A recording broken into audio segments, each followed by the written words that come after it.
Winter has arrived in his quiet magnificence. Snowflakes silently flurry from white skies and blanket the earth. My heart sings in the winter woods, the stillness, the clarity, the otherworldly magnificence of each individual snowflake, bold and sure in its uniqueness. The end of the year always seems to fly by for me.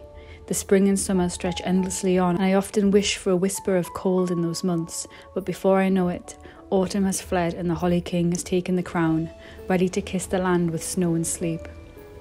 As you know by now, I like to take time to celebrate each season and keep myself in tune with the wheel of the year. Hopefully this video will give you some inspiration for simple ways that you can do the same. As always, I start everything with a walk in nature.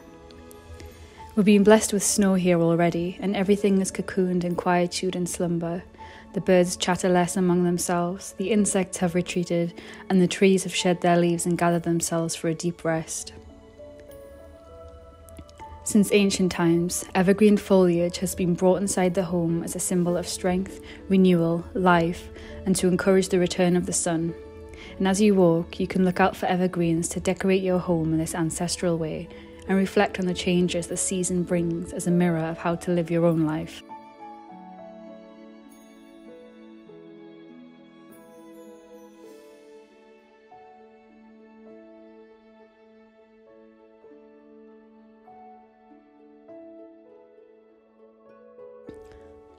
An entire Yule tree is a relatively modern tradition, but still in keeping with the spirit of the evergreens, and is one I really love.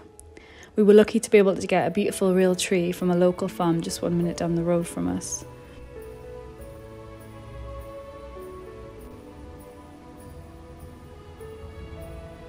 Decorating the home is a real spiritual practice to me.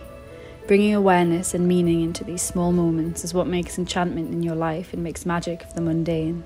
And so I love to decorate the tree with natural feeling ornaments, oranges, cinnamon, pine cones and animals.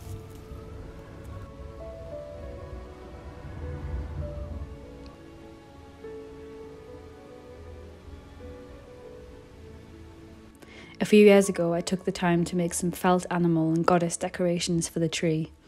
I did make a video back then, but it's long since been deleted from my channel, so I thought it would be nice to bring it back and insert it here, so you can find out how if you would like to do the same.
I believe everything is what you make of it, and although there are commercial elements to the Yule season, I choose to remove that pressure and do what feels right. And so I love giving gifts, but they're always more fun and meaningful when you can make them yourself. So this year, among other things, I made a special tea blend for some members of my family.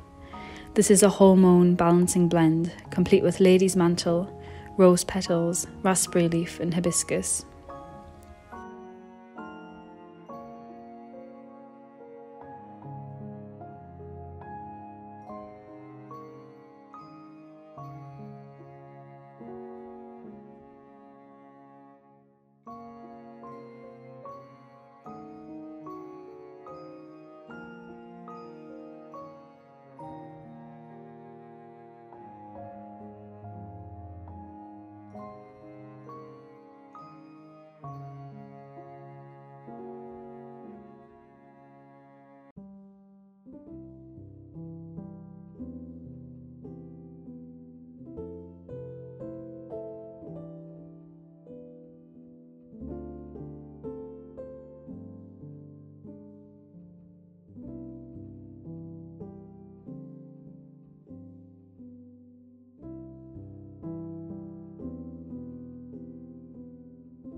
We also recently moved, and I wanted to send a Christmas card to my new neighbours and close friends as a little reminder in their home that someone cares.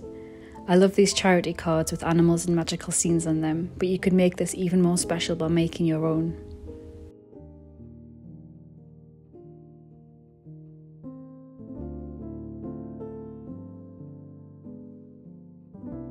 Once the home is decorated and the gifts are ready, I like to take some time to reflect on ancient traditions, and one that has always drawn me in particular is the idea of the household spirit. Almost every culture across the world has some variant of the spirit, which is one of the reasons it's so fascinating to me. The domovoi, the nisse, tomte, the brownie. Traditionally, he would reside by the hearth, and in exchange for offerings such as milk, oats and honey, he would see to it that the house and the animals were kept safe. I recently read a wonderful trilogy called The Bear and the Nightingale, which is a retelling of a Russian fairy tale. In that book, the main character is one of the few people remaining who can see and speak to the household spirit, and he has begun to fade as no one leaves offerings or cares for him anymore. This is a symbol of how we have neglected nature and we choose not to be in tune with it or give thanks to it anymore. The fact that the household spirit is so prevalent across the world must mean something, and so I choose to pay extra special attention to him at this time of the year. I set milky oats with a drop of honey by the fire before I go to bed and say a little thanks and let him know that I've left it there for him.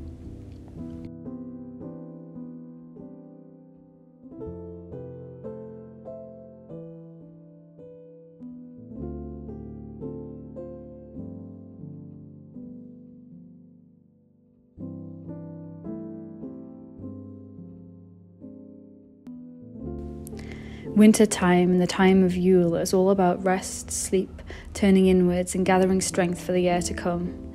I always try to cultivate slowness in my life, but this time more than ever, I make sure to fill my free time with cosy activities, resting, curling up with a good book.